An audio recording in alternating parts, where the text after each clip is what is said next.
દિયોદર લુદ્રા ગામે ખાખીજી મહારાજની થળીના મહંત બાપુ બ્રહ્મલીન થયા. પાલખી યાત્રામાં ભક્તો જોડાયા. વર્ષોથી ભીખાપુરી બાપુ થળીમાં સેવા આપતા હતા. પાર્થિવ દેહને સમાધિ અપાઈ. દિયોદરના લુદ્રા ગામની સીમમાં આવેલા વર્ષો જૂની ખાખીજી મહારાજની થળીના મહંત પૂજ્ય ભીખાપુરી મહારાજ બુધવારે બ્રહ્મલીન થતા ગામમાં પાલખી યાત્રા નીકળી હતી, જેમાં મોટી સંખ્યામાં ભક્તો જોડાયા હતા.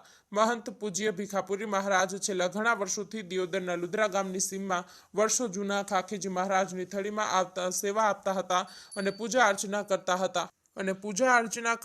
તેમજ મહંત પૂજ્ય ભીખાપુરી મહારાજ બુધવારે બ્રહ્મલીન થતા આજુબાજુમાંથી મોટી સંખ્યામાં ભક્તો, સેવકો તથા ગામ લોકો દોડી આવ્યા હતા. તેમની પાલખી યાત્રા નીકળી હતી. આ પાલખી યાત્રા સમગ્ર લુદ્રા ગામમાં ફરી હતી, જેમાં ગામ લોકોએ અંતિમ દર્શનનો લાભ લીધો હતો. જેમાં બ્રહ્મલીન થયેલા ભીખાપુરી મહારાજ બાપુના પાર્થિવ દેહને સમાધિ આપવામાં આવી હતી. મહંત ભીખાપુરી મહારાજ બાપુ છેલ્લા ઘણા વર્ષોથી થળીમાં સેવા આપી રહ્યા હતા, જેમાં તે જ જગ્યા પર એમને સારી નામના પણ મેળવી હતી.